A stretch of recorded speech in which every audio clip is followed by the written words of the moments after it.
Всем привет! Этим видео открывается базовый курс уроков игры на гитаре. Тема первого урока – звукоизвлечение и игра простых аккордов. Также в конце урока мы разберем теоретические вопросы и узнаем, как записываются ноты и как их находить на грифе гитары. Прежде чем приступить к выполнению упражнений, внимательно посмотрите, как пальцы правой руки защипывают струны.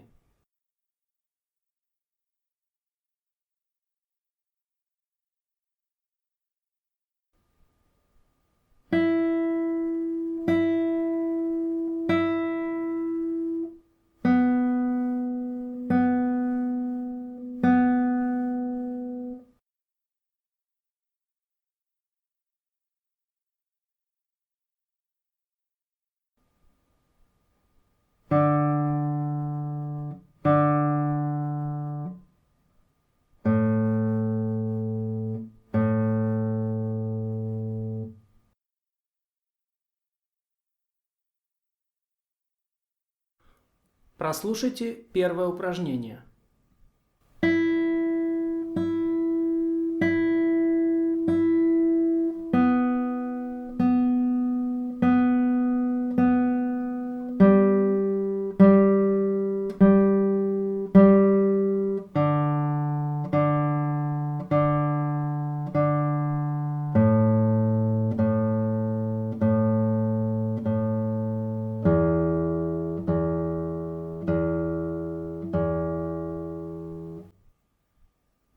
Теперь детально разберем каждый элемент. Указательный и средний пальцы играют поочередно 4 звука на первой струне.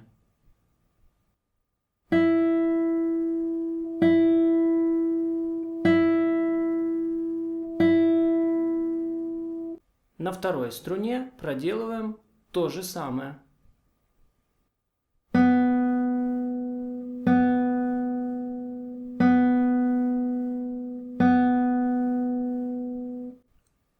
И на третьей струне.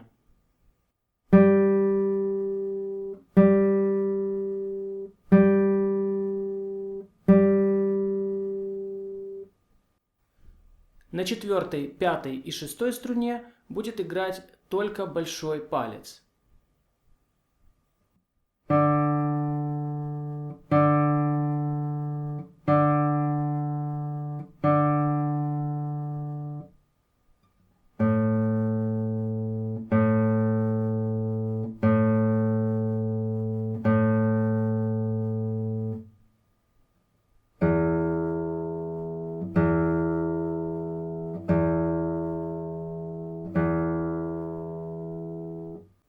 Теперь первое упражнение следует научиться играть без остановок и без ошибок, так как было показано в примере.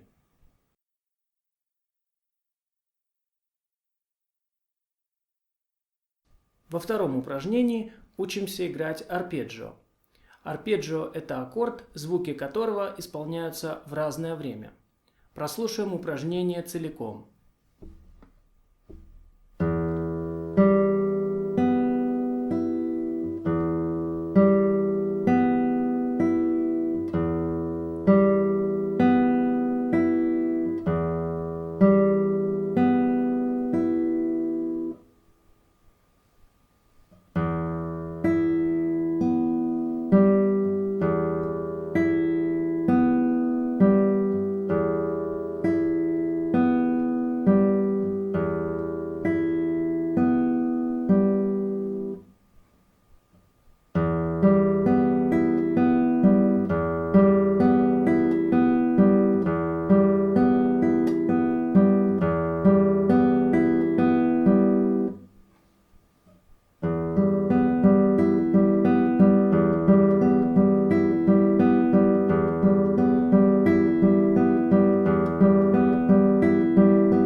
Разберем по отдельности каждый арпеджио.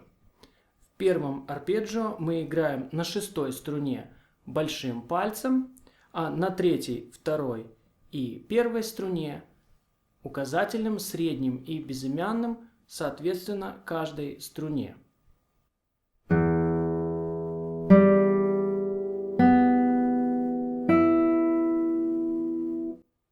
Теперь исполняем упражнение минимум 4 раза без остановок.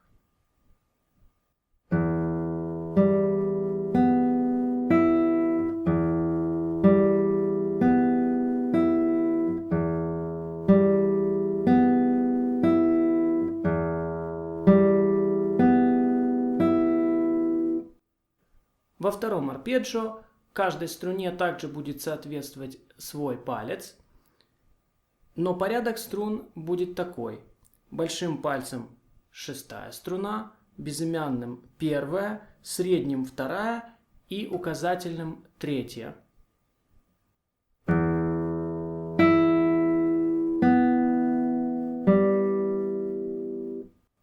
Постарайтесь исполнить 4 раза подряд, без ошибок и без остановок.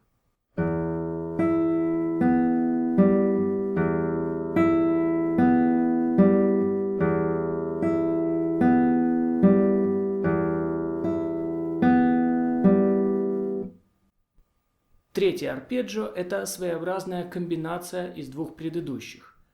Нужно будет вспомнить первое арпеджио, когда мы играли по направлению от шестой к первой струне, и добавить всего лишь 2 звука в конце на второй и третьей струне.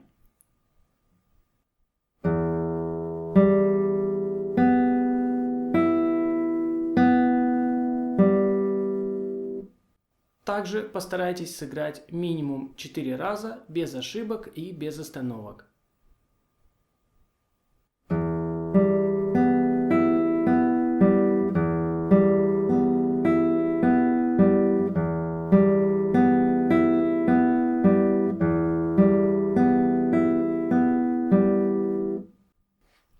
Последнее арпеджио немного сложнее предыдущих, поэтому запомните точный порядок струн. Шестая, третья, вторая, третья, первая, третья, вторая, третья.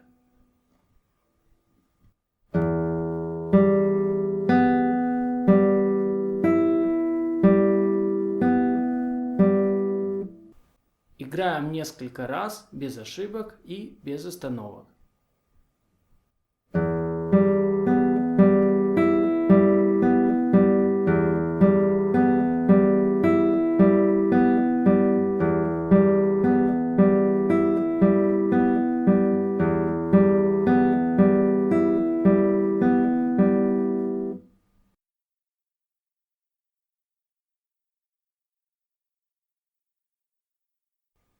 И в последнем упражнении учимся играть левой рукой.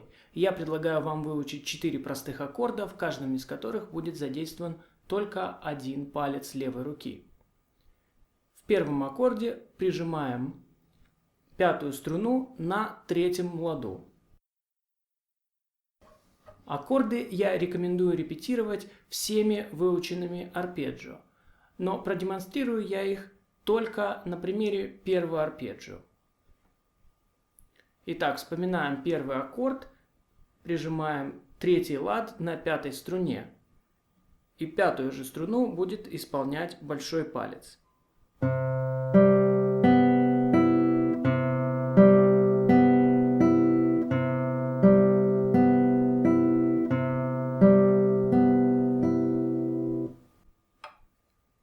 Во втором аккорде прижимаем на четвертой струне на втором ладу ноту ми.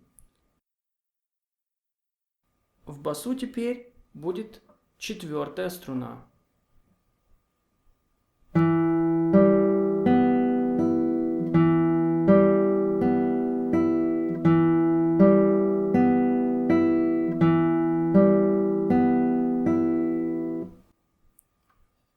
В третьем аккорде задействуем четвертый палец, то есть мизинец.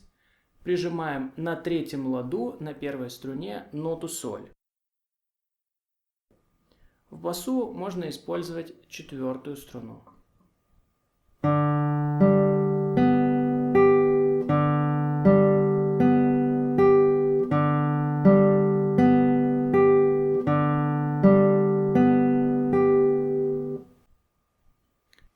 И в последнем аккорде научимся играть первым пальцем, который будет прижимать ноту до на второй струне на первом ладу.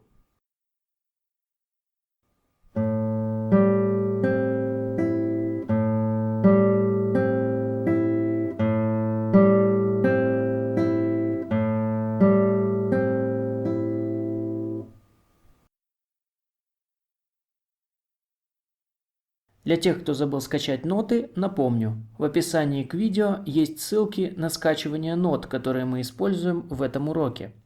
Небольшой экскурс для тех, кто совсем не знаком с нотами. Строка из 5 параллельных линий называется нотным станом. Отсчет начинается с нижней линейки, то есть она считается первой. Также для записи нот используются добавочные линейки. Ноты записываются на самих линейках, между ними, под ними и над ними. Я специально подчеркиваю эти, казалось бы, простые аксиомы нотной грамоты, но из своего опыта знаю, что многие новички на первых уроках путают высоту нот. Просто будьте внимательны, всегда определите для начала конкретную высоту, то есть положение ноты на нотном стане, а потом найдите ее в таблице. Этой информации о нотной грамоте вполне достаточно для первого урока. В левой части экрана расположена таблица нот на грифе гитары. В этой таблице каждая струна гитары представлена в виде нотного стана, что сразу облегчает поиск нужного звука и тут же показывает, где он должен быть сыгран. Например, вам необходимо найти вот эту ноту, которая записывается на второй линии нотного стана. Смотрите в таблицу и убеждаетесь, что из всех нот только вот эта нота записывается на второй линейке нотного стана. И эта нота должна исполняться на третьей открытой струне. Повторим материал на примере другой ноты. К примеру, нам необходимо найти вот эту ноту, которая записывается между третьей и четвертой линейкой нотного стана. Ищем в таблице, обнаруживаем ее здесь. Это нота до, которая исполняется на второй струне на первом ладу. Обратите внимание, что большинство нот на гитаре можно сыграть не в одном единственном месте. Например, вот эта нота ми на первой открытой струне может быть сыграна и на второй струне на пятом ладу. Нота си может быть сыграна на третьей струне на четвертом ладу и так далее. Но на первых уроках мы изучим стандартную позицию до третьего лада, то есть ноты за пределами третьего лада исполняться не будут в ближайших несколько уроков. Если вы распечатали таблицу, можете даже закрыть всю оставшуюся часть, начиная с четвертого лада включительно. Это избавит вас от путаницы, потому что в первой позиции каждый доступный гитаре звук находится в одном и единственном месте. Перейдем к разбору упражнений. В первых двух упражнениях мы играли только на открытых струнах. Гитарист должен знать наизусть порядок открытых струн, хотя бы в одном направлении, от первой к шестой. Ми, си, соль, ре, ля, ми. Со временем нужно будет запомнить ми, си, соль, ре, ля, ми и в обратном порядке ми, ля, ре, соль, си, ми. Знание точного порядка нот на открытых струнах, а также музыкального звукоряда позволит вам без помощи таблицы находить любую ноту на любой струне.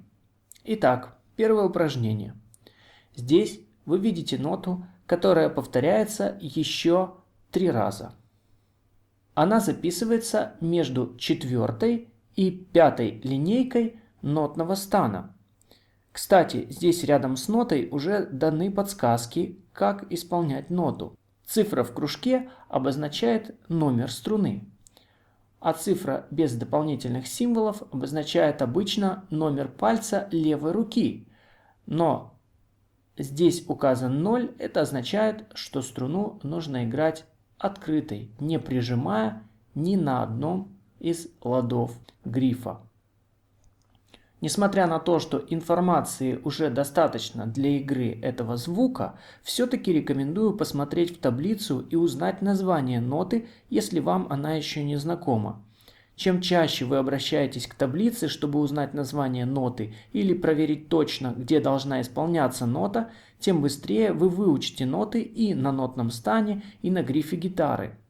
Итак, нота, которую мы ищем, это ми, которая исполняется на первой открытой струне.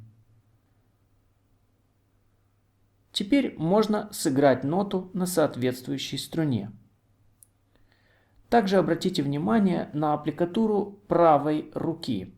Над каждой нотой написана очередность пальцев И, М, И, М. Обязательно играйте звуки попеременно. Четко выработанная система в последовательности пальцев помогает развивать технику, а неправильная аппликатура, наоборот, только тормозит развитие. Вспомним игру на первой струне.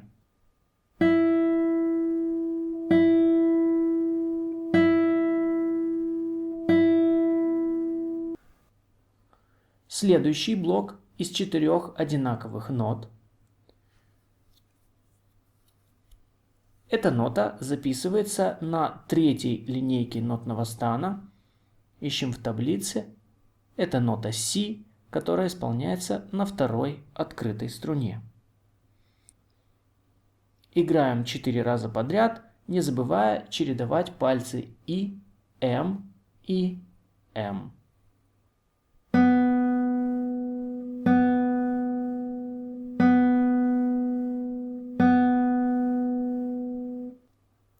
Разберем третий блок нот, которые записаны на второй линии нотного стана.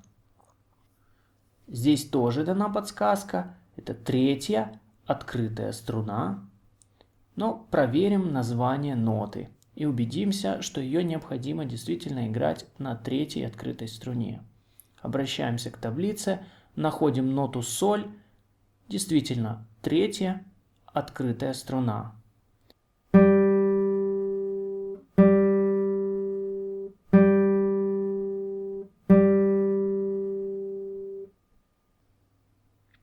Как вы заметили, первое упражнение разбирать очень легко, поэтому далее бегло просмотрим всю вторую часть упражнения. На четвертой струне найдем ноту, которая записывается под первой линейкой. Это нота ре, четвертая открытая струна. На второй добавочной линейке записывается нота ля, пятая открытая. И под третьей добавочной линейкой снизу нотного стана записывается нота ми, которая на гитаре исполняется на шестой открытой струне. Играем все ноты по порядку.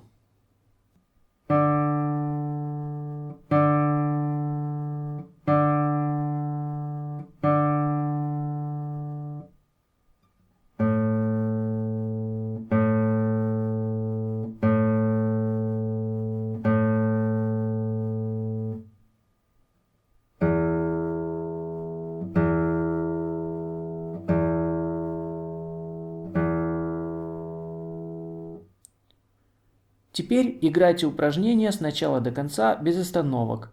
Добивайтесь качества и свободы исполнения. Во втором упражнении тоже использованы только открытые струны. Вы, конечно, помните, что играли мы ноты только на шестой, третьей, второй и первой струнах. Причем для каждой струны использовали определенный палец. В этом упражнении я не буду разбирать детально каждую ноту. Звуки на открытых струнах найти в таблице очень легко. В первом упражнении порядок струн такой: шестая, третья, вторая, первая. Соответственно, струнам порядок пальцев такой: П, И, М, А. То есть в правой руке большой, указательный, средний, безымянный. Если вы еще не запомнили ноты на открытых струнах, рекомендую заглянуть в таблицу и проверить точно, какие ноты звучат на открытых струнах этого упражнения. Вспомним технику первого арпеджио.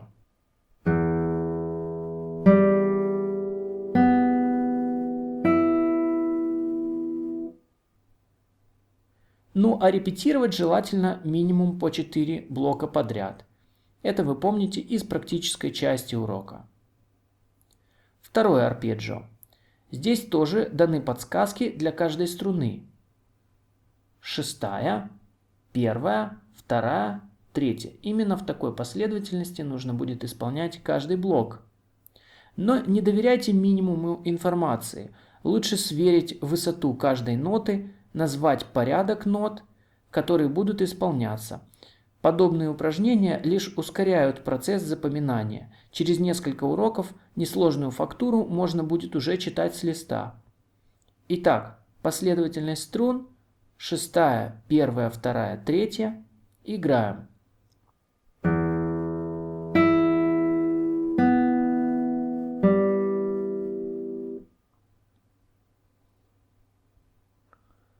Третье арпеджио в такой последовательности: шестая струна, третья, вторая, первая, вторая, третья. Вспомним технику и порядок играющих пальцев.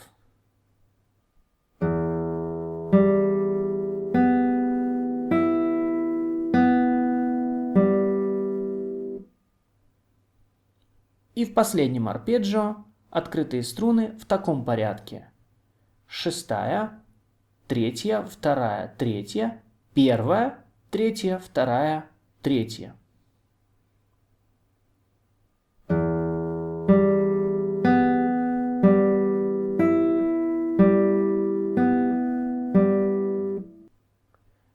Не забывайте репетировать арпеджио, повторяя каждый блок минимум по 4 раза подряд.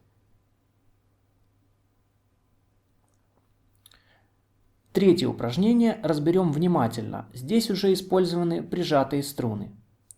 В первом аккорде уже по аппликатуре понятно, что одна из струн будет прижата, так как здесь записана тройка, то есть третий палец левой руки, который прижимает струны на грифе гитары. Найдем эту ноту в таблице. На пятой струне у нас есть 3 варианта до третьего лада включительно. Это ля, си или до. Эта нота записана на первой добавочной линейке, то есть это нота до. Исполняется она на пятой струне на третьем ладу. Все остальные ноты вам уже знакомы. Это соль открытая, третья струна, си открытая, вторая и ми на первой открытой струне. Вспомните практическую часть урока, когда я рекомендовал играть аккорды любым из знакомых арпеджио. Все дело в том, что игра на разных струнах в разное время позволяет точно слышать качество каждого звука и в случае помарок корректировать положение пальцев или силу прижатия струны. Во втором аккорде прижатая нота будет звучать на четвертой струне. Это нота ми, которая записывается на первой линейке нотного стана. Четвертая струна, второй лад. 3 верхних ноты на третьей, второй и первой струне вам уже знакомы. Это соль, си, ми. Все ноты вместе: ми, соль, си, ми. В третьем аккорде, так же как и в предыдущих, вам знакомы уже 3 открытых струны. Это четвертая открытая ре нота, третья открытая соль и вторая открытая си. На первой же струне находим ноту соль на третьем ладу. Прижимаем четвертым пальцем. И в последнем аккорде мы будем прижимать ноту первым пальцем. Эта нота записывается между третьей и четвертой линейкой нотного стана. На второй струне, на первом ладу, нота до.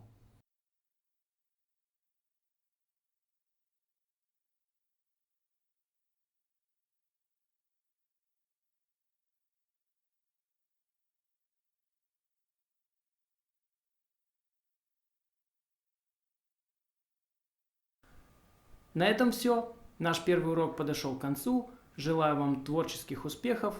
Увидимся!